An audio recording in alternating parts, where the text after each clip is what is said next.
Hi అండి, welcome back to నందు world. ఈరోజు కాకరకాయతో ఒక మంచి రెసిపీ చూసుకుందాం.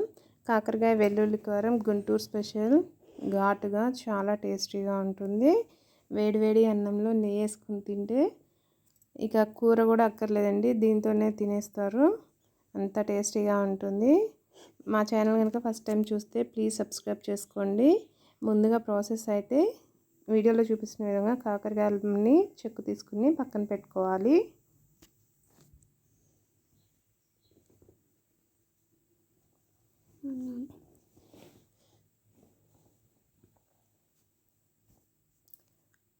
కాకరకాయలు వేగేటప్పుడు ఎక్కువ టైం తీసుకోకుండా ఉండాలంటే చెక్కు తీసుకున్నాక ఒక 15 to 30 minutes ఫ్రిడ్జ్లో ఉంచుకుంటే ఎక్కువ టైం తీసుకోండి, చాలా త్వరగా ఫ్రై అయిపోతాయి.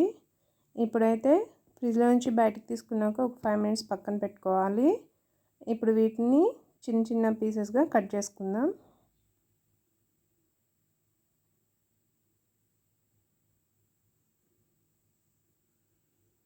వీటన్నిటిని ఒక బౌల్లోకి తీసుకుని కొంచెం సాల్ట్ యాడ్ చేసుకొని మొత్తం ఒకసారి కలుపుకొని ఒక 5 minutes పక్కన పెట్టేసుకోవాలి.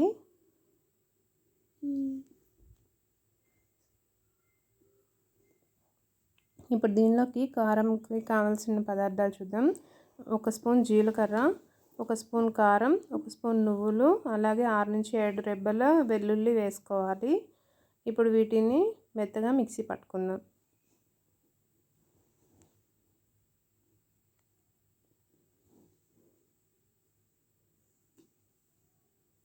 వీడియోలో చూపిస్తున్న విధంగా మిక్సీ పట్టుకున్నాయి. ఈ కారాన్ని పక్కన పెట్టేసుకుందాం.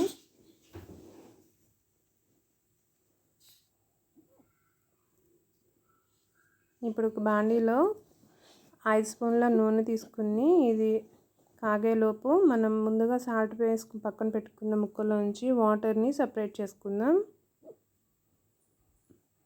వాటర్ తీసేసి ఆయిల్లో వేసుకోవాలి ముక్కలు అనేవి.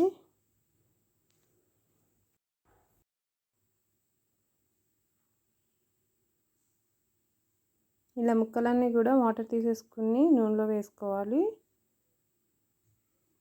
నూనెలో వేసుకున్న తర్వాత ఇవి గోల్డెన్ బ్రౌన్ కలర్ వచ్చేంత వరకు ఫ్రై చేసుకోవాలి.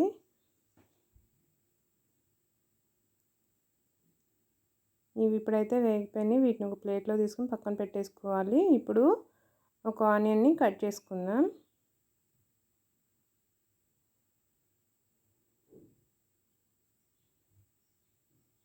కాకరకాయ ముక్కలు వేగిపోయినాయి కదా, పక్కన పెట్టేసుకున్నాక అదే బాండీలో ఇంకొక స్పూన్ వరకు ఆయిల్ వేసుకుని హీట్ అయిన తర్వాత మనం స్లైసెస్గా కట్ చేసుకున్న ఉల్లిపాయను వేసుకోవాలి.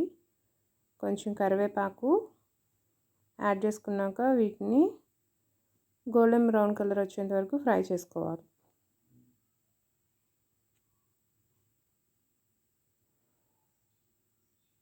ఇప్పుడు దీనిలోకి కొంచెం ఉప్పు, కొంచెం సాల్ట్ వేసుకోవాలి.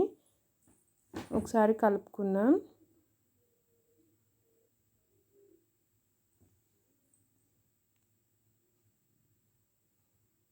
ఇప్పుడు ఉల్లిపాయలు కూడా వేగిపోయినాయి కదా, ఇప్పుడు ఇందులోకి మనం ముందుగానే ప్రిపేర్ చేసి పెట్టుకున్న వెల్లుల్లి కారాన్ని యాడ్ చేసుకోవాలి.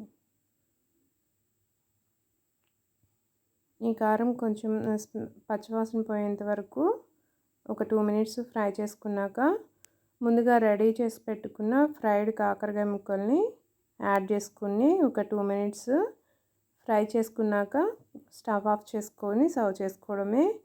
ఎంతో సింపుల్గా టేస్టీగా ఉండే గుంటూరు కాకరకాయ కారం అయితే రెడీ. ఈ రెసిపీ నచ్చినట్లయితే please like, share, subscribe. Thanks for watching.